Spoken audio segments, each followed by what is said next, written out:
তো হ্যালো বন্ধুরা, ফাইনালি বেরিয়ে পড়লাম সুন্দরবন ট্রিপে। তো এখন আমি বাস ধরার জন্য দাঁড়িয়ে আছি করারডাঙ্গ বলে একটি জায়গায়। তো এখান থেকে আমি বর্ধমান যাওয়ার বাসটা ধরবো।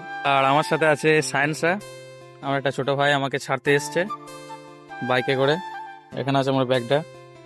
তো আমাকে ছেড়ে ও যে বাড়ি যাবে বাড়ি, আর আমি যাবো এদিকে বর্ধমান সোজা। তো চলো বাসে উঠে কথা হচ্ছে তোমাদের সাথে। বাই।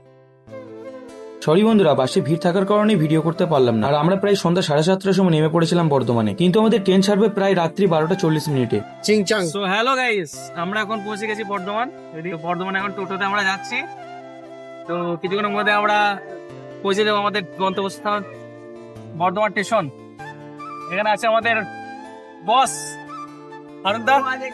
আনন্দা হাই করে দাও। হাই করে থাকো। এদিকে আছে সন্দীপ, হাই করো। সুদীপ সরি সুদীপ। আর এদিকে দাদার নাম কি? এ হচ্ছে ব্রদার, আমটা বলা DJ হাইটা ব্লগটা চলো দেখা হচ্ছে স্টেশনে। ফাইনালি বন্ধুরা, আমরা এখন বর্ধমান জংশনে এসে হাজির হয়েছি। তো কিছুক্ষণের মধ্যে আমরা সবাই বর্ধমানের স্টেশনের ভেতরে ঢুকবো। এখন আমরা বসে আছি, বাইরে ওয়েট করছি, আর একটা বন্ধু আসছে আমাদের সাথে।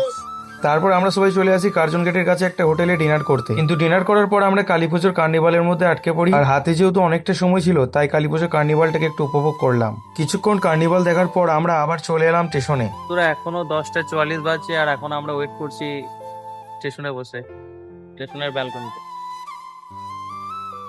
আমাদের ট্রেন আসবে 12:40। চলো ব্লগটা এখানে শেষ করছি, পরের ব্লগে আমি দেখাবো পুরো জার্নিটা।